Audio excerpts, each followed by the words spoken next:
Hello प्यारे बच्चों, आप सभी का सनराइज एजुकेशन एकेडमी समदड़ी में मैं विशाल भार्गव हार्दिक स्वागत करता हूं। तो हम कक्षा 11वीं के चैप्टर भौतिक जगत फिजिकल वर्ल्ड एंड मेजरमेंट मापन को पढ़ रहे थे और उसके दौरान पिछली कक्षा में हमने त्रुटि के बारे में देखा। तो त्रुटियां मुख्यतः 3 प्रकार की थी: क्रमबद्ध त्रुटि, सिस्टमैटिक एरर, यादृच्छिक त्रुटि, रैंडम एरर, स्थूल त्रुटि, ग्रॉस एरर। और उसके बाद में हमने एब्सोल्यूट एरर निरपेक्ष त्रुटि को पढ़ा, फिर उसका माध्य लिया तो माध्य निरपेक्ष त्रुटि मीन एब्सोल्यूट एरर आया, फिर उसका मैंने सापेक्ष मान लिया मतलब आपेक्षिक त्रुटि, सापेक्ष त्रुटि जिसको बोलते हैं रिलेटिव एरर को पढ़ा और उसको यदि मैं 100 से मल्टीप्लाई करता हूं तो वह रिलेटिव एरर से परसेंटेज एरर बन जाती है मतलब प्रतिशत त्रुटि। और उसके दौरान हमने एक न्यूमेरिकल क्वेश्चन को भी किया था। अब हम बात करेंगे आज त्रुटियों का संयोजन, मतलब कोई भी त्रुटि है उनको हम या तो जोड़ते हैं या गुणा करते हैं या घटाव करते हैं या भाग करते हैं या फिर पावर वाला है। तो इस केस में एरर जो है वो किस प्रकार से बिहेव करेगी, आइए चर्चा करते हैं। तो अब त्रुटियों का संयोजन, त्रुटियों का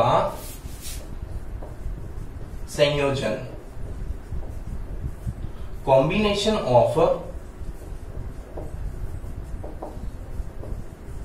एरर का कॉम्बिनेशन जो संयोजन है त्रुटियों का वो किस प्रकार हो सकता है। लेकिन उस त्रुटि का संयोजन समझने के लिए हमें कुछ बातें माननी पड़ेगी। सपोज दैट मैं मान लेता हूं यहां पर, माना पहली त्रुटि जो ए है, अब ये ए है, ए कोई भौतिक राशि है, माना भौतिक राशि ए है, नाम दे दिया मैंने। अब ये ए भौतिक राशि जो है, इस ए भौतिक राशि को डिनोट करने का तरीका ए प्लस माइनस डेल्टा ए होता है। अब इसको समझ लो पहले कि ये क्या है, ए प्लस माइनस डेल्टा ए। तो ए का मतलब तो होता है बेटा इस भौतिक राशि का मुख्य मान। तो ए जो है यहाँ एक बार में लिख रहा हूं मैं, ए जो है वो क्या है, ए भौतिक राशि का, ए जो है वो ए भौतिक राशि का मुख्य मान है, मुख्य मान है, मेन वैल्यू है। और जो डेल्टा ए है इसको बोलते हैं त्रुटि मान या फिर परम त्रुटि, परम त्रुटि जिसको बोलते हैं एब्सोल्यूट एरर। आपने देखा होगा कल क्या होता है परम त्रुटि।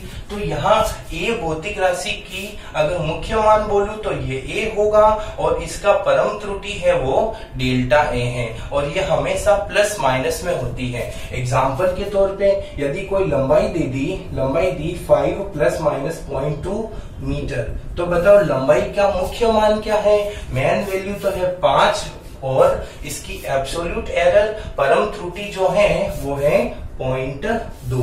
तो आपको समझ में आया यहाँ पर ये क्या होता है। तो यहाँ मैंने भौतिक राशि का मुख्य मान ले लिया और परम त्रुटि ले ली। उसी प्रकार अन्य भौतिक राशि ली बी जिसका मुख्य मान बी होगा और प्लस माइनस डेल्टा बी।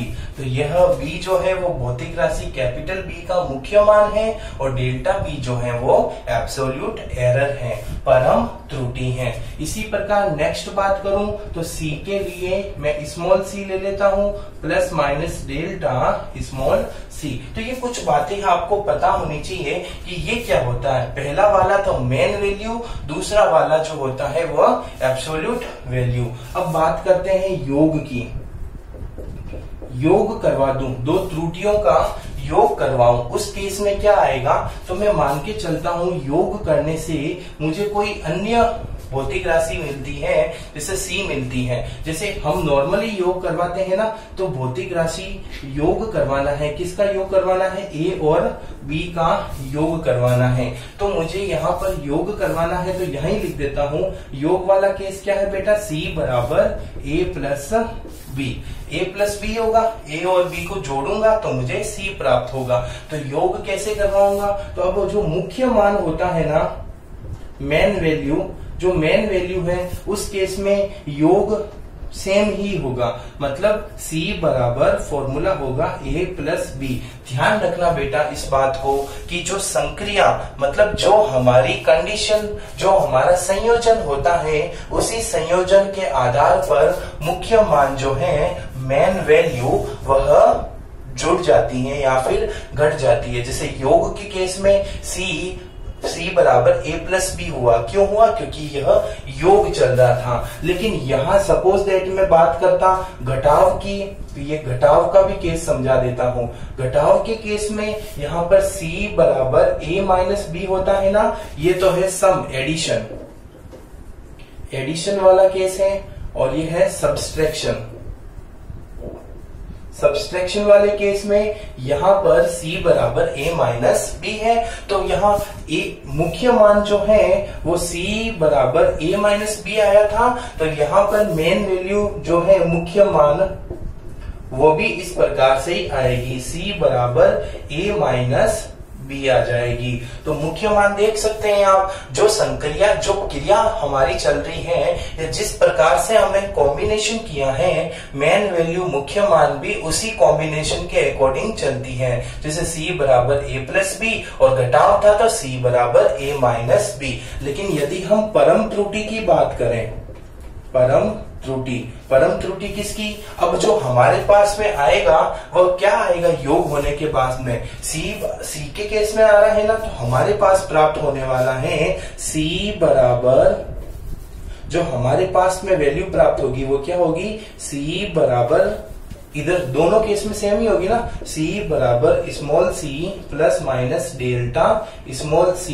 ये हमारे पास में वैल्यू प्राप्त होने वाली है, जिसमें हमने मुख्य मान C का तो इधर भी देख लिया और इधर भी देख लिया। लेकिन डेल्टा C हम कैसे फाइंड आउट करते हैं, जिसको हम परम त्रुटि बोलते हैं। तो डेल्टा C का फॉर्मूला होगा, अगर ये योग है तो यहाँ पर फॉर्मूला होगा delta A plus delta B। ये समझ में आया? परम त्रुटि क्या की? मैंने ऐड कर दी। एब्सोल्यूट एरर, परम त्रुटि को क्या बोलते हैं? Absolute error. देखो बच्चों, मैं क्या कर रहा हूँ कि दोनों केस में हिंदी मीडियम इंग्लिश मीडियम दोनों लेके चल रहा हूँ। ये एब्सोल्यूट एरर है और यहाँ लिख दिया तो ये भी एब्सोल्यूट, दोनों सेम है, दोनों अलग अलग केस है। एक तो जो योग का है, एक घटाव का है, इसको परम त्रुटि बोलते हैं। तो घटाव वाले केस में परम त्रुटि कैसे निकालेंगे? तो जैसे आपने एडिशन वाले केस में निकाला, उसी प्रकार घटाव वाले केस में भी आप परम त्रुटि निकाल देंगे। तो यहाँ पर देख सकते हैं इन दोनों केस की अगर कंपैरिजन, तुलना करें, तो तुलना करने पर आप देखेंगे कि परम त्रुटि जो है एब्सोल्यूट एरर, उसके लिए तो फॉर्मूला सेम है, लेकिन जो मेन वैल्यू मुख्य मान है वह अलग हो जाएगा। क्यों? क्योंकि एरर हमेशा जुड़ती है, चाहे आप एडिशन करो चाहे सब्सट्रैक्शन, एरर जो है वो हमेशा ऐड होगी। स्क्रीनशॉट ले लीजिएगा। ओके, तो अब ये आपने दो संक्रियाएं देखी। अब हम गुणा और भाग मतलब मल्टीप्लीकेशन और सब्सट्रैक्ट, डिवीजन की भी देखते हैं। तो देखो तीसरा भाग जो है वो गुणा किया। गुणा किया मतलब C का मान जो है वो A इंटू B के रूप में आना है, या फिर मैं नेक्स्ट में क्या कर देता हूं? भाग कर देता हूं, डिवीजन। C बराबर A अपॉन B। यहां पर तो मैंने मल्टीप्लीकेशन किया और यहां पर मैंने क्या किया बेटा? डिवीजन किया। तो आप जानते हो कि हमें जो प्राप्त वैल्यू है वो प्राप्त वैल्यू किस प्रकार आएगी? हमारी जो वैल्यू प्राप्त हो रही है वह C के रूप में आएगी, और C को मैं यहाँ नीचे बादल बनाया था ना, C को मैं C plus small c plus minus delta small c के रूप में लिख सकता हूँ। तो यहाँ पर c को मैं किस रूप में लिखने वाला हूँ देखिएगा। तो c को मैं यहाँ पर, ये दिख तो रहा है ना बेटा, इसका मतलब गुणा मल्टीप्लीकेशन लिखा हुआ है और वहां भाग डिवीजन लिखा हुआ है। तो इससे प्राप्त जो c होगा हमारा, वो c जो है वो यहाँ लिख देता हूँ। वो c कैसे आएगा? कैपिटल C बराबर small c plus minus delta small c। ये जो स्मॉल c है ये तो मुख्य मान है, तो मुख्य मान देखते हैं हम। मुख्य मान। तो इसमें मुख्य मान जो मेन वैल्यू है उसको हम देखेंगे। तो मैंने अभी लास्ट वाले टॉपिक में बताया कि मुख्य मान जो संक्रिया चलती है उसी के अकॉर्डिंग आएगा। तो जो स्मॉल सी है मुख्य मान वो कैसे आएगा, जो गुणा हो रहा है तो a इंटू बी के रूप में आ जाएगा। यदि ये भाग हो रहा है तो c बराबर a अपॉन b के रूप में आएगा। मतलब स्मॉल a क्यों लिया, भौतिक राशि a का मुख्य मान है ये रहा, और स्मॉल b भौतिक राशि कैपिटल B का मुख्य मान है। गुणा हो रहा था गुणा कर दिया, भाग हो रहा था भाग कर दिया। लेकिन नेक्स्ट जो टॉपिक है हमारा वो है परम त्रुटि, जिसको बोलते हैं absolute error. Absolute error.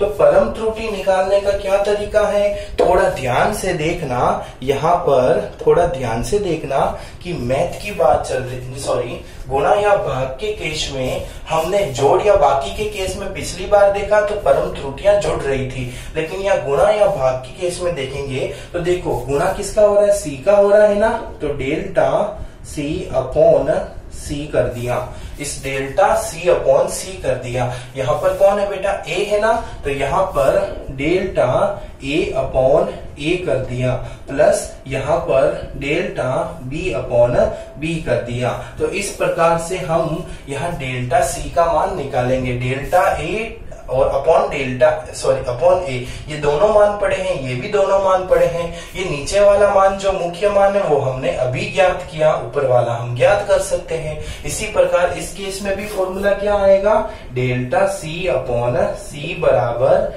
Delta A upon A plus delta B upon B. अगर कोई पूछे कि भाई ये फॉर्मूला कैसे आया, तो लॉगरिथम लघु गुणक के आधार पर ये फॉर्मूला हमें प्राप्त होता है।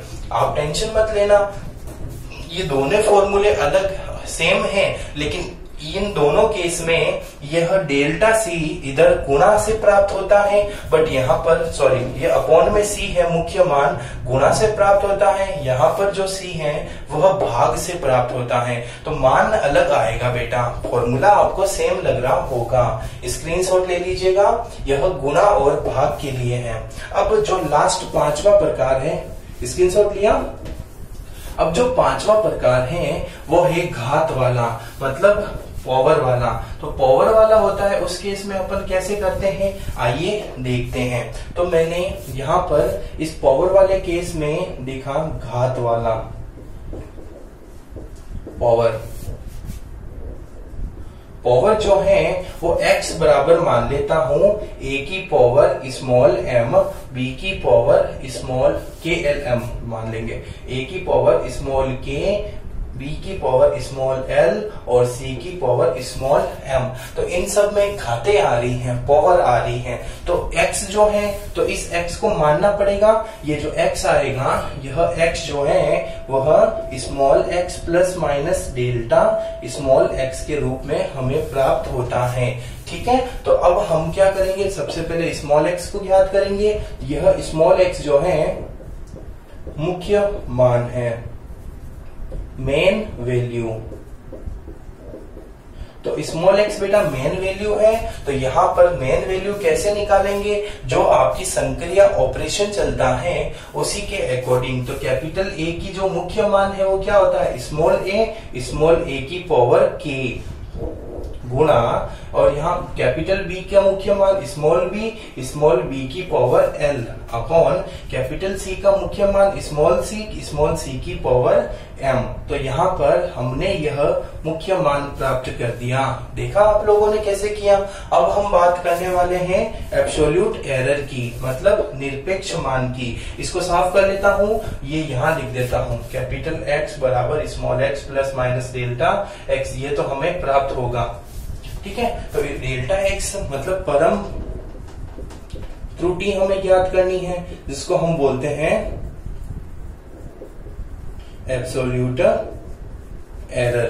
तो एब्सोल्यूट एरर कैसे प्राप्त करेंगे? Delta x upon x. अब हमने कहा ना कि यह लघु गुणक के आधार पर चलता है, लोगरिथम बेस पे चलता है। तो लोगरिथम में हम जब पढ़ेंगे तब उस केस में लोगरिथम में जो पावर होती है वो आगे आ जाती हैं। तो कैसे आएगी आगे यहाँ पर? तो डेल्टा एक्स अपॉन एक्स बराबर फॉर्मूला आ जाएगा, के है ना पावर, तो के आ जाएगी आगे, के आ गई आगे। ए की जगह क्या लिख दूंगा मैं? Delta A upon A plus, बस। अब यहाँ पर बी की पावर एल है, ये पहले आगे आ जाएगी, L delta B upon B plus. अब यहाँ पर सी है, सी की पावर एम है, आगे आ जाएगी एम डेल्टा सी अपॉन सी। ये हो गया आपका परम त्रुटि। बेटा ये अपॉन में है तो माइनस मत करना, ये प्लस में ही होगा, लेकिन लोगरिथम में यहाँ पर माइनस हो जाता है। चलो ये स्क्रीनशॉट ले लीजिएगा। ओके, अब हम कुछ क्वेश्चंस करते हैं जो इस जो हमने अभी थ्योरी पढ़ी उनसे संबंधित थे, उसी क्वेश्चन का हम अध्ययन करेंगे। चलो करते हैं। मैं मान के चलता हूं, मैंने माना यहाँ पर माना ए जो है वह 1 प्लस माइनस 0.01 मीटर है। भौतिक राशि कोई भी ए है जिस जो लंबाई में है, इसलिए मैंने मीटर में लिख दिया। यदि यह द्रव्यमान में होती तो मैं केजी में लिख देता। तो कोई भी भौतिक राशि लंबाई है ए जिसकी वैल्यू इतनी हाई, बी है जिसकी वैल्यू प्लस माइनस इतनी आ गई, और जो सी है इसकी वैल्यू 3 प्लस माइनस 0.03 मीटर आ गई। और अब हम योग वाला उदाहरण देखते हैं कि यदि मैं a प्लस बी करता हूं, क्या करता हूं? a plus B. तो a प्लस बी करूंगा तो मेरे पास में सपोज दैट कि x जो है वो बराबर small x plus minus delta x है। तो यहाँ पर हमें x ज्ञात करना है। तो फर्स्ट केस में x बराबर a प्लस बी कर दिया। तो a प्लस बी किया तो पहले तो मुझे इसके लिए मैं जानता हूं कि ये x जो है वो इस फॉर्म में आएगा, तो मुख्य मान निकालूंगा। अब बेटा मैं डायरेक्ट लिख रहा हूं मेन वैल्यू, mv का मतलब मेन वैल्यू, मुख्य मान। तो मुख्य मान स्मॉल x बराबर क्या आ जाएगा? इस a और b इन दोनों के मुख्य मानों को जोड़ दो। अब चलो इधर a का मुख्य मान क्या था? 1 और b का मुख्य मान क्या था? 2। तो यहाँ पर a प्लस b करने हैं, तो यहाँ पर 1 प्लस 2 कर दिया, तो मान जो है हमारे पास में क्या आ गया? 3 आ गया। अब हम ज्ञात करेंगे परम त्रुटि, मतलब एब्सोल्यूट एरर। परम त्रुटि, परम त्रुटि को कैसे ज्ञात करते हैं? डेल्टा एक्स बराबर डेल्टा ए प्लस डेल्टा बी। अब डेल्टा ए देखो आप, डेल्टा ए कितना है आपके पास में? 0.01। डेल्टा बी कितना है? 0.02। तो जोड़ दो 0.01 प्लस 0.02, तो वैल्यू आ गई आपके पास में 0.03। तो अब बताओ मेरे पास में x क्या फॉर्मूला आएगा? तो x का फॉर्मूला आएगा small x plus minus delta x। तो स्मॉल x तो कितना आया? 3 आया, प्लस माइनस डेल्टा x कितना आया? 0.03 आया, और ये वैल्यू आ गई। चीज समझ में आई या नहीं आई आपको कि मैंने एडिशन कैसे किया? पता चला? तो बच्चों हमने यहाँ पर x बराबर a plus B find out कर लिया। मतलब योग वाला एग्जाम्पल मैंने आपको समझाया। अब मैं आपको माइनस वाला, घटाव वाला एग्जाम्पल समझा रहा हूं, जिसमें x बराबर a माइनस बी, y बराबर, या फिर x बराबर ही मान लेते हैं, x बराबर a माइनस बी का ऑपरेशन करना है। ठीक है, पॉजिटिव धनात्मक एडिशन, या पहले एडिशन किया अब सब्सट्रैक्शन करना है। तो मेन वैल्यू हम निकालूंगा। मेन वैल्यू मुख्य मान जो निकालेंगे वो कैसे निकलेगा? x की मुख्य मान a माइनस बी। अब देखो बेटा a कितना है आपका? a जो है a 1 है और b 2 है। तो यहाँ पर 1 माइनस 2, तो वैल्यू अपने पास में कितनी आ गई? -1 आ गई। अब हम निकालेंगे एब्सोल्यूट एरर, परम त्रुटि। परम त्रुटि कैसे निकलती है? वही फॉर्मूला होता है, डेल्टा एक्स बराबर डेल्टा ए प्लस डेल्टा बी। बोला था ना मैंने, पॉजिटिव प्लस योग हो या घटाव हो, एडिशन हो या सब्सट्रैक्शन, दोनों केस में ये जो परम त्रुटि है वो तो जुड़ती ही है। तो त्रुटि कितनी है 0.01 प्लस 0.02 बराबर 0.03। तो अब बताओ मेरे पास में इस केस में x कितना आ जाएगा, स्मॉल x जो है यहाँ पर x प्लस डेल्टा x होता है ना, स्मॉल x की वैल्यू तो -1 प्लस माइनस डेल्टा x 0.03 और यह मान जो है वो किस में आ गया, हमारा मीटर में आ गया। तो समझ में आया आपको घटाव कैसे किया हमने। अब मैं क्या करने वाला हूं, गुणा करने वाला हूं। तो x बराबर a गुणा b। उस केस में मेन वैल्यू मुख्य मान कैसे निकालूंगा, गुणा करके ही, तो a इंटू बी के द्वारा ही। अब बताओ मुझे a कितना है, a तो है आपका 1 और b है 2, दोनों को गुणा किया तो वैल्यू आ गई अपने पास में 2। और अब हम ज्ञात करने वाले हैं एब्सोल्यूट एरर। तो एब्सोल्यूट एरर जो है उसके लिए फॉर्मूला क्या लगेगा, डेल्टा x अपॉन x बराबर delta a upon a plus delta b upon b। अब बताओ मुझे डेल्टा x तो ज्ञात करना है ना, अपॉन x, x कितना है बेटा 2 बराबर डेल्टा a कितना है आपका 0.01 upon 1, 0.01 upon 1 plus delta B कितना है 0.02 अपॉन 2।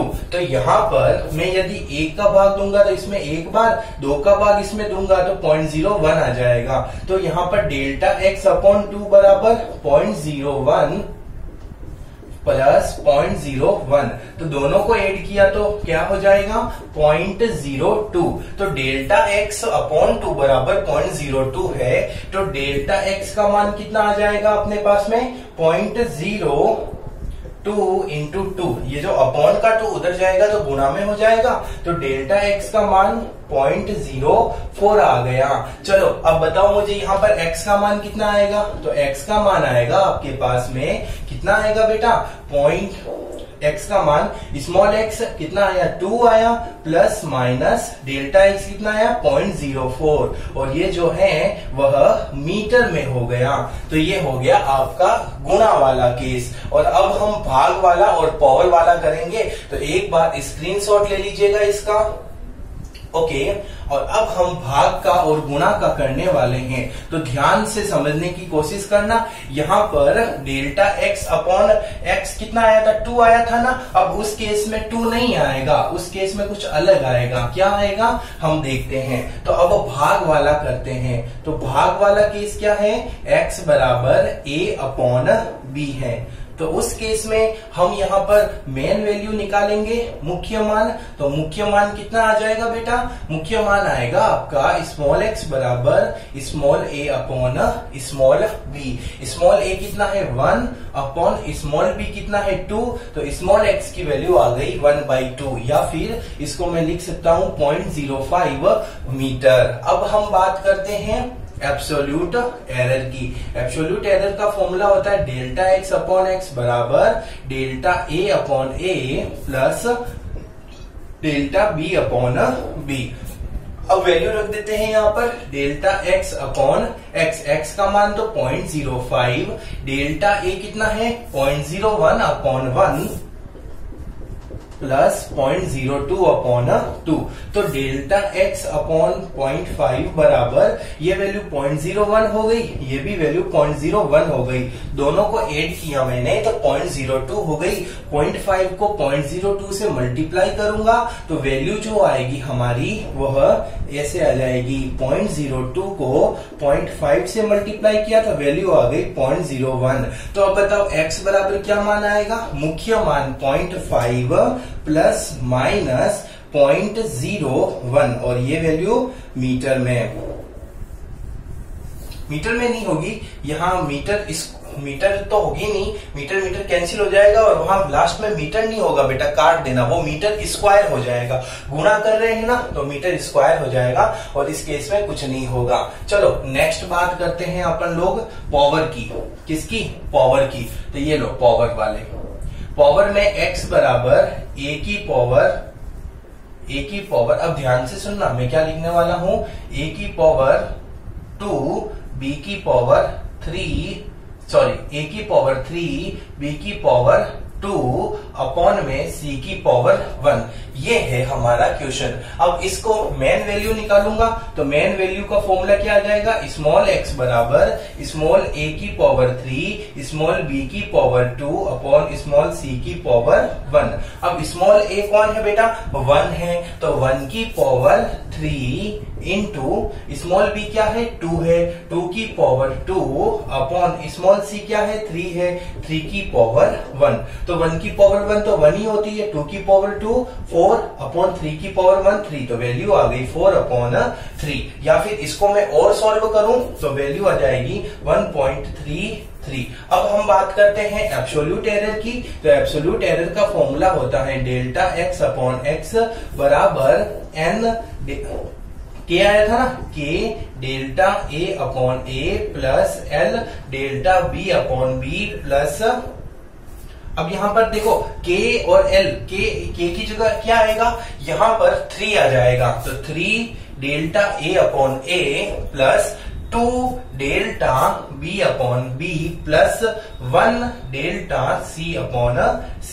तो यहाँ पर ये मान आ गया अपने पास में। चलो अब अपन आगे चलते हैं। तो यहाँ पर डेल्टा x अपॉन x का मान तो कितना है, 1.33 है ना, तो यहाँ पर 1.33 ले लिया, और 3 का मान जो है वो कितना है, 3 है, into delta a upon a मतलब 0.01 upon 1 plus 2 into delta b कितना है 0.02 upon 2 plus 1 into delta c कितना है 0.03 अपॉन 3। तो यहाँ पर डेल्टा x अपॉन 1.33 ये वैल्यू कितनी हो जाएगी, 0.01 को 3 से गुणा किया 0.03, ये 2 का भाग इसमें 0.01 बार, इसको इससे गुणा किया तो 0.02, 3 का भाग इसमें 0.01, इन सबको ऐड करेंगे तो 0.06। तो डेल्टा x का मान जो है वो कितना आ जाएगा 1.33 इंटू 0.06। इसको गुणा कर लो बेटा, गुणा करेंगे तो कितना आएगा,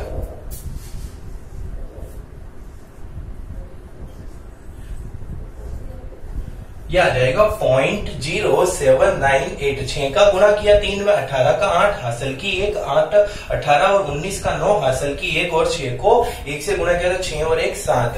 पॉइंटों के बाद में 4 संख्या, इसलिए 4 संख्या छोड़ के पॉइंट लगा दिया। तो बताओ यहाँ पर इस केस में, अब यहाँ पर लिख रहा हूं, ये ऊपर वाला ये तो साफ कर रहा हूं मैं, और इस केस में आप बताओ x का जो मान आता है, x का मान आएगा, वो x का मान क्या आ जाएगा, स्मॉल x तो है 1.33 प्लस माइनस, और यहाँ पर ये वैल्यू कितनी है 0.0798, ये मान आ गया आपका। तो आपको समझ में आया एरर के कॉम्बिनेशन से किस प्रकार से क्वेश्चंस बनते हैं। चलो ये हो गया। अब जल्दी से हम लास्ट टॉपिक जो है उसको देख लेते हैं, सिग्निफिकेंट फिगर। क्या होता है सिग्निफिकेंट फिगर, आइए हम देखते हैं। स्क्रीनशॉट ले सकते हैं आप लोग, स्क्रीनशॉट आप इसका ले लीजिए।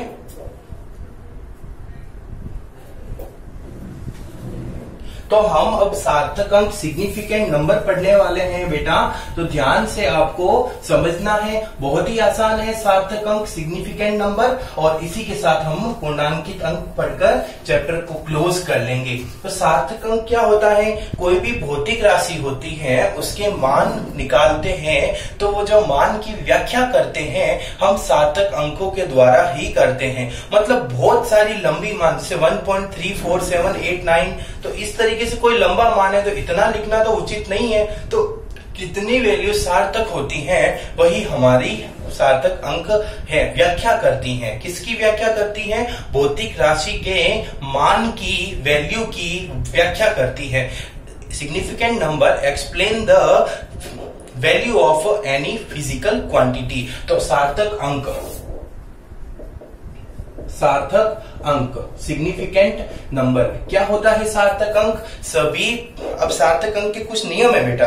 नियम क्या है, ध्यान से सुनिएगा। सभी अशून्य अंक सार्थक अंक होते हैं। जैसे अशून्य अंक, अशून्य अंक, अशून्य अंक कैसे, जैसे 2, 3 4 2। तो यहाँ पर सार्थक अंकों की संख्या कितनी है? 3 है, मतलब 0 नहीं है बेटा। तो यहाँ 0 नहीं है तो यह सार्थक अंक हो गई।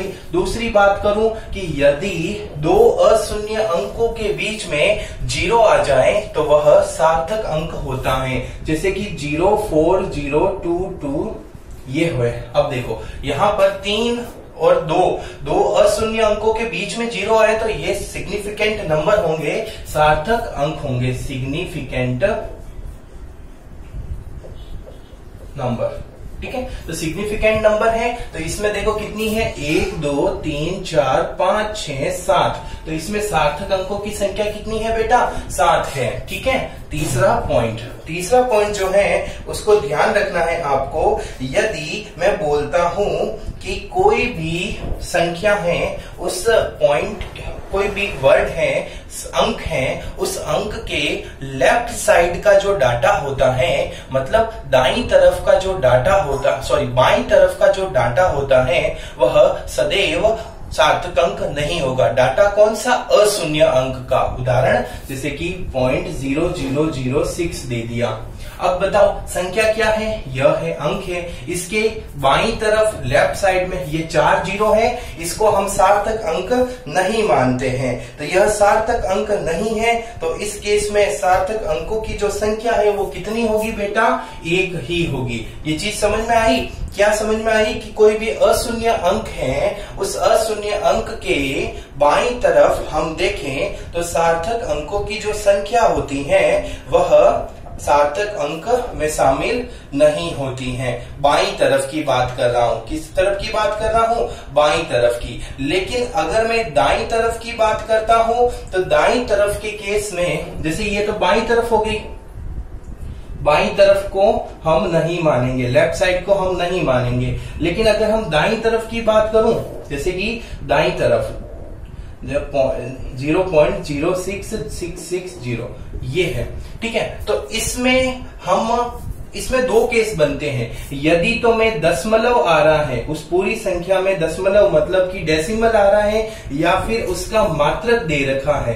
क्या दे रखा है? मात्रक। या तो डेसिमल है या फिर मात्रक है। तो दाईं तरफ मतलब कि राइट साइड वाली को हम मानेंगे। ये लेफ्ट साइड वाली है ना, लेफ्ट साइड वाली को हम नहीं मानेंगे, चाहे मात्रक आए या दशमलव आए। बाईं तरफ जो है लेफ्ट साइड वाली 0 को हम सार्थक अंक नहीं मानते हैं। और यदि कोई संख्या में दशमलव है या मात्रक है और तो उसमें दाईं तरफ वाले जो 0 होंगे उसको हम सार्थक मानेंगे। तो अब बताओ यहाँ पर 6 है, 6 के में पॉइंट आ रहा है दशमलव? जी हाँ आ रहा है। तो 6 के बाद में 1 2 3, तो ये तीनों 0 जो है वो सार्थक है। तो टोटल सार्थक अंकों की संख्या कितनी हो गई? 4। कैसे? 6 0 0 0 ये हो गई। या फिर मैं ये बोल देता, उदाहरण 600 मीटर है। तो यहाँ पर क्या आ रहा है बेटा? मीटर आ रहा है ना, मीटर आ रहा है। तो ये तीनों जो है वह सार्थक अंक होंगे। तो इसमें सार्थक अंकों की संख्या कितनी हो जाएगी? 3। लेकिन सपोज दैट कि यहाँ पर मीटर होता, ठीक है, तो यहाँ मीटर होता, तो चाहे इसमें दशमलव हो या मीटर हो, इसमें बाईं तरफ लेफ्ट वाली 0 कभी भी सार्थक नहीं मानते हैं। तो इस केस में कितने होंगे बेटा? 1 होगी। तो समझ में आई बात आपको? क्या समझ में आई कि बाईं तरफ है लेफ्ट साइड में, उस केस में कभी भी हम 0 को सार्थक नहीं मानते हैं। लेकिन यदि वह दाईं तरफ है, राइट साइड में है, तो 2 केस, या तो दशमलव है या फिर मात्रक है। उस केस में हम उसको सार्थक अंक मानेंगे। किसको मानेंगे? 0 को सार्थक अंक मानेंगे। लेकिन सपोज दैट कि 5वां 600 होता, 600 होता, तो 600 में सार्थक अंकों की संख्या कितनी होगी बेटा? 1 होगी। क्यों? क्योंकि ना ही इसमें दशमलव है, ना ही इसमें आपका कोई मात्रक है। स्क्रीनशॉट ले लीजिए। ओके, ले लिया? नियम आपको मिल जाएंगे, बस आप चीजों को समझें, ताकि जो मैं लिखित में नियम दूंगा तो आपको थोड़ा बात समझ में आती रहेगी। अब मैं बोल रहा हूं, मैंने एक और बात बता दी, जैसे छठा पॉइंट क्या बनाया 1.6 इंटू 10⁻⁻19 है। तो अब इसमें देखो 10 की घात जो होती है वो सार्थक अंकों की नहीं मानते हैं, तो बताओ इसमें क्या होगा सार्थक अंक 2 अंक ही होगा। दो कौन से 1.1 और 6 ये दोनों क्या होंगे बेटा सार्थक अंक होंगे। तो चीज समझ में आई क्या आपको कि सार्थक अंक में हम 10 की घात वाली संख्या उपयोग में नहीं लेते हैं। और अगर एक बात और मैं अगर करूं आपके साथ में तो सातवां यहाँ पर 2.94 है और यहाँ इसी केस में पॉइंटों को मैं हटा देता हूँ 29.4 करता हूँ। तो यहाँ पर मैंने दशमलव की स्थिति जो डेसिमल बिंदु है पॉइंट है उसकी स्थिति में मैंने परिवर्तन कर दिया, तो इसके सार्थक अंकों की संख्या में परिवर्तन नहीं होगा। दोनों केस में सार्थक अंक कितने होंगे 3 ही होंगे। ये समझ में आया। चलो तो ये है आपके नियम। एक बार और अपन वापस देख लेते हैं कुछ एग्जाम्पल। जैसे यहाँ पर मैं बोलता हूँ, अब मेरे क्वेश्चन को ध्यान देना 1.24 इसमें सार्थक अंक कितने हैं 3 होंगे 1 2 3। Next question 0.060। अब बताओ इसमें सार्थक अंक कितने हैं, तो जो लेफ्ट साइड वाले हैं उनको हम इंक्लूड नहीं करेंगे, दशमलव आ रहा है ना तो राइट साइड वाले को इंक्लूड करेंगे। तो सार्थक अंक कितने होंगे बेटा 2 होंगे। Next question 0060। अब बताओ इसमें सार्थक अंक कितने हैं, तो ये दोनों तो हो ही नहीं सकते क्योंकि ये तो लेफ्ट साइड में है। अब इस जीरो को सार्थक बनाने का कंडीशन क्या है, या तो संख्या में दशमलव डेसिमल पॉइंट हो या फिर उसकी यूनिट मात्रक दे रखा हो। अब बताओ दशमलव डेसिमल पॉइंट है क्या, नहीं है। मात्रक है क्या, नहीं है। तो इसमें सार्थक अंक ओनली क्या होगा 6 होगा। चीज समझ में आई। लेकिन यही क्वेश्चन सपोज दैट कि ऐसे होता, अब इसमें मात्रक दे रखा है, तो यहाँ इस संख्या के कौन सी तरफ, दाई तरफ राइट साइड में जो जीरो आ रहा है वो सार्थक अंक होगा। ये दोनों सार्थक अंक है, तो अब इस केस में कितना होगा 2 होगा। Next question 60 into 10⁻⁻15। अब बताओ इसमें कितना होगा, तो इसमें यहाँ पर कोई पॉइंट आ रहा है क्या, दशमलव आ रहा है, नहीं आ रहा है। मात्रक आ रहा है, नहीं आ रहा है। तो इस केस में सार्थक अंक कितना होगा, ओनली 6 ही होगा। ये जीरो सार्थक अंक नहीं होगा, तो यहाँ पर 1 हो गया। Next question 6.0 into 10⁻⁻15। अब बताओ इसमें सार्थक अंक पॉइंट आ रहा है दशमलव, जी हाँ आ रहा है। तो पॉइंट आ रहा है, इस कारण से सार्थक अंक ये दोनों हो जाएंगे। इस जीरो को भी काउंट करेंगे तो 2 हो गया। Next question 60 into 10⁻⁻15 metre. अब बताओ इस केस में मात्रक आ रहा है ना, जी हाँ आ रहा है। तो यहाँ दोनों जो है वह सार्थक अंक हो जाएंगे। यहाँ पर नहीं लिया था मैंने, क्यों, क्योंकि ना ही इसमें दशमलव था, यहाँ ही इसमें मात्रक था। इस केस में दशमलव है इसलिए 2 आया, इस केस में मीटर है इसलिए 2 आया। Next question 7.490। अब इसमें बताओ इसमें 4 होंगे। Next question 0.7490। अब इस केस में कितने होंगे, इस केस में भी 4 होंगे। कौन से 4, ये वाले 4। इसको काउंट नहीं करेंगे, कभी भी इसको काउंट नहीं करते हैं। Next question 0.07050। अब बताओ इस केस में कितने होंगे, तो आगे वाले को काउंट तो हम करेंगे नहीं, पॉइंट आ रहा है ना, इसलिए इस जीरो को काउंट करेंगे। ये 3 तो है ही है, तो इसमें कितने हो गए 4। स्क्रीनशॉट ले लीजिए। ओके, अब हम बात करते हैं नेक्स्ट टॉपिक, पूर्णांकित करना। कैसे करते हैं पूर्णांकित, यानी राउंडिंग ऑफ। मतलब बहुत सारी लंबी कोई संख्या दे रखी है, उसको हम पूर्णांकित करके सार्थक अंकों के रूप में परिवर्तित करने चाहते हैं। जैसे कैसे, जैसे 1 पॉइंट आपको पता हो तो 9 होता है, 9। तो इसको लगभग कोई भी, जैसे कि हम बोलते हैं कि कोई भी मार्केट में प्राइस लेने गए हैं और उसकी जो सामान था उसकी प्राइस 99 रुपए थी, तो हम उसको 99 की जगह 100 रुपए दे देते हैं और 1 रुपए का हम नहीं करते थे, राउंडिंग ऑफ कर लिया, मतलब कि पूर्णांकित कर लिया, लगभग जिसको बोलते हैं। तो राउंडिंग ऑफ वाला जो टॉपिक है उसके क्या नियम है, आइए चर्चा करते हैं। बहुत ही छोटा सा टॉपिक है, आराम से आपको समझ में आ जाएगा। पूर्णांकित करना, समय को ध्यान में रखते हुए मैं थोड़ी स्पीड को फास्ट कर ली है मैंने। राउंडिंग ऑफ मेथड क्या है बेटा, राउंडिंग ऑफ। अब ध्यान से सुनना, जिस संख्या का मुझे पूर्णांकित करना है या जिस संख्या को मुझे पूर्णांकित करना है उसके बाद वाली संख्या यदि 5 से बड़ी है या 5 से छोटी है या 5 के बराबर है तो किस प्रकार से परिवर्तन होगा उस संख्या में, उसका मैं समझा रहा हूं। तो 3 केस बनते हैं। कौन कौन से 3 केस बनते हैं? जिस संख्या का हमें, लिख दीजिएगा यहाँ पर, जिस संख्या का हमें पूर्णांकित करना है उसके जस्ट पीछे वाली संख्या यदि 5 से छोटी है या 5 से बड़ी है या 5 के बराबर है। कौन बराबर है? जिस संख्या का हमें पूर्णांकित करना है, जिस अंक या जिस नंबर को हमें राउंडिंग ऑफ करना है जस्ट उसके बाद वाली, आफ्टर दैट नंबर है, उसको हम देखते हैं। तो वो यदि 5 से स्मॉल है तो क्या होगा, एग्जाम्पल से समझाता हूं।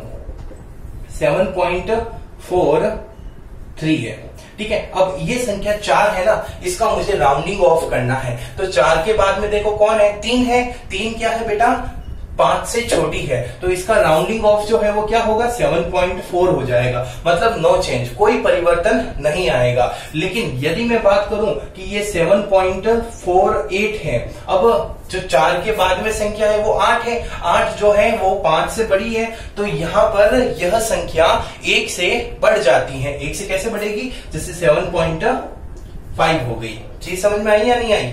ओके, नेक्स्ट एग्जांपल एक और समझाता हूं। जैसे 1.63 है, सॉरी 1.61 है, और यहां पर एग्जांपल है 1.67 है। अब देखो यहां पर 6 का राउंडिंग ऑफ करना है, तो 6 के बाद में कौन है बेटा, 1 है। 1 5 से कम है ना, इसलिए इसमें कोई चेंजेस नहीं आएगा, मतलब कि 1.6 हो जाएगा। लेकिन इसमें देखेंगे तो 1.66 के बाद में क्या है, 7 है। 7 5 से बड़ा है ना, तो यहां पर ये जो संख्या है वो 1 बढ़ जाती है, मतलब 1.7 हो जाएगी। ये दोनों नियम आपको समझ में आए या नहीं आए? 5 से छोटी है कोई चेंज नहीं होगा, 5 से बड़ी है एक संख्या बढ़ जाएगी। अब बात करते हैं 5 के बराबर की। मतलब क्या, मतलब यहाँ पर 7.5 के बाद में 5 के बराबर हो, तो उस केस में अपन देखते हैं। तो यहाँ पर भी 2 केस बनते हैं बेटा। क्या बनते हैं, 5 के बाद अशून्य हो, 5 के बाद अशून्य हो, 5 के बाद शून्य हो। क्या है ये चीज, समझना ध्यान से। 5 के बाद, अब ये चीज, ये एग्जाम्पल हो गया। चलो अब इसको देखते हैं। 5 के बाद अशून्य है, उदाहरण से समझाता हूं कैसे। उदाहरण से कैसे, 5 के बाद अशून्य, मतलब कि यहाँ पर 1 पॉइंट, जैसे कि यही एग्जाम्पल देख रहा हूं, 7.4 के बाद में 5 है और 5 के बाद में 2 है। देखो 5 के बाद में अशून्य है, देखो इसको राउंडिंग ऑफ करना है। 4 के बाद में कौन है बेटा, 5, 5 के बराबर है। लेकिन 5 के बाद में अशून्य है, मतलब यहाँ 0 नहीं आना चाहिए। यहाँ पर 1 2 3 1 से लगाकर 9 तक कोई भी आ सकता है, 0 नहीं आना चाहिए। अगर ये ऐसा होता है तो इस केस में इसका जो राउंडिंग ऑफ होगा वो 4 जो है ये बढ़ जाएगा और 7.5 हो जाएगा। नेक्स्ट एग्जाम्पल की बात करूं तो 1.659 है और 6 का हमें राउंडिंग ऑफ करना है। तो देखो बेटा 6 के बाद में 5 आ रहा है, जी हाँ आ रहा है, लेकिन 5 के बाद में वापस अशून्य अंक है, तो इसका राउंडिंग ऑफ कैसे होगा, 1.7 हो जाएगा। मतलब 6 जो है उसमें एक बढ़ोतरी हो जाएगी। तो ये चीज समझ में आई आपको, ठीक है। अब 5 के बाद अशून्य है, तो इसमें भी 2 केस है। 2 केस क्या है, 5 से पहले सम संख्या, मतलब इवन नंबर है। कौन सी नंबर है, 5 से पहले इवन है, और 5 के बाद विषम संख्या है, मतलब कि ओड नंबर है। क्या है, 5 से पहले ओड नंबर है, 5 से पहले ओड नंबर है, विषम संख्या है। कैसे, आइए हम देखते हैं। जैसे कि 5 के बाद शून्य होना चाहिए, जैसे 1.65, ठीक है, और यहां पर 1.75, दो एग्जाम्पल दे रहा हूं, ध्यान से समझना। यहाँ पर अब देख सकते हैं आप कि यहाँ पर 5 के बाद कोई है क्या? नहीं है। इसका मतलब मैं मान के चलता हूं 5 के बाद में कौन है बेटा? 0 है। तो यहाँ 5 के बाद में 0 है, तो अब 5 से पहले देखो कौन है? सम संख्या है, इवन नंबर है। और यहाँ इस केस में 5 के बाद तो 0 है, 5 से पहले विषम संख्या 7 जो है वो ऑड नंबर है। तो यहाँ पर 7 और 6, तो यदि सम संख्या होती है तो उस केस में वो कोई परिवर्तन नहीं होगा और वैल्यू 1.6 हो जाएगी। लेकिन यदि वह विषम संख्या है तो उस केस में परिवर्तन होगा और परिवर्तन होकर वह 1 बढ़ जाएगा, तो यहाँ 8 हो जाएगा। स्क्रीनशॉट ले लीजिए। ओके, स्क्रीनशॉट लिया। तो 5 से छोटी है कोई चेंज नहीं, 5 से बड़ी है 1 बढ़ेगा, 5 के बराबर है 2 केस है, 5 के बाद शून्य अशून्य है मतलब 1 से 9 है तो बढ़ जाएगा, लेकिन 5 के बाद शून्य है तो उसमें भी 2 केस है। अगर 5 से पहले सम संख्या है, इवन नंबर है तो कोई चेंजेस नहीं होगा, लेकिन 5 से पहले यदि विषम संख्या है, ऑड नंबर है तो चेंज होगा और चेंज होके क्या हो जाएगा? वह बढ़ जाएगा। स्क्रीनशॉट ले लिया। कुछ एग्जाम्पल अपन करते हैं, प्रैक्टिस सेट करते हैं। प्रैक्टिस करें, 2-4 एग्जाम्पल देख लेते हैं फटाफट। देखो पहला क्वेश्चन, जैसे 1.76 है और 7 का राउंडिंग ऑफ करो तो 7 के बाद में 6 है, 6 जो है वो 5 से बड़ा है सॉरी, तो 1.8 हो जाएगा इसका। नेक्स्ट 7.83 और यहां पर हो गया 8। अब इस 3 का करना है तो 3 का करो बेटा। 3 का करोगे तो 3 के बाद में 8 है, 8 जो है वो 5 से बड़ा होता है ना, तो यहाँ पर 3 जो है वो बढ़ जाएगा और 4 हो जाएगा। नेक्स्ट 7.832। अब इस 3 का ही करना है। अब 3 के बाद में कौन है बेटा? 2 है। 2 है तो यहाँ पर 5 से छोटा है ना, तो ये 3 में कोई परिवर्तन नहीं होगा। ठीक है। नेक्स्ट 7.835 का करना। अब ये 3 का करना है बेटा। तो 3 के बाद में देखो कौन है? 5 है और 5 के बाद में अशून्य संख्या है, मतलब 0 नहीं है, ये अशून्य है। अशून्य है तो 3 जो है वो बढ़ जाएगा, तो 7.84 हो जाएगा। 50। अब देखो बेटा 3 का करो। अब 3 का करेंगे तो 5 के बाद में कौन है? कोई नहीं है, मतलब क्या है? 0 है। तो 5 से पहले वाले को देखेंगे। 5 से पहले कौन है? विषम संख्या है ना, विषम संख्या है तो वह 1 बढ़ जाएगा, तो 8.4 हो जाएगा। लेकिन यदि यहां पर 825 होता, मतलब ये 2 होता, तो 2 होता तो उस केस में क्या होता है? यहाँ पर ये 5 के बाद में 0 है, 5 से पहले सम संख्या है, सम संख्या है तो कोई परिवर्तन नहीं होगा, मतलब यहाँ पर 7.82 होएगा। तो यहाँ पर बातें समझ में आई आपको कि भाई 5 से छोटा कोई चेंज नहीं, 5 से बड़ा 1 बढ़ेगा, 5 के बराबर है उसमें भी 2 केस है, 5 के बाद यदि अशून्य है तो 1 बढ़ जाएगा, लेकिन 5 के बाद यदि शून्य है तो उसमें भी 2 केस है। क्या? 5 से पहले सम है कोई परिवर्तन नहीं, लेकिन 5 से पहले विषम है, इवन और ऑड, तो 5 से पहले ऑड है तो 1 बढ़ेगा, इवन है तो कोई बढ़ेगा नहीं। तो बेटा मैं आशा करता हूं आप मेरी इस कक्षा का आनंद ले रहे होंगे और घर पे बैठ के अच्छे से अध्यापन कर रहे होंगे और अपने सेहत का भी ध्यान रख रहे होंगे। अगर आपको किसी भी प्रकार की समस्या है तो मेरे नंबर है 9549015351। इस पर आप कॉल या मैसेज कर सकते हैं और अपने डाउट का समाधान कर सकते हैं, लेकिन शर्त यह है कि आपको विद्यालय जिस टाइम टेबल के अकॉर्डिंग, जो टाइम टेबल आपने विद्यालय प्रोवाइड कराएगा डाउट के लिए, उसी टाइम टेबल के अकॉर्डिंग आप मुझे कॉल या मैसेज करेंगे। धन्यवाद।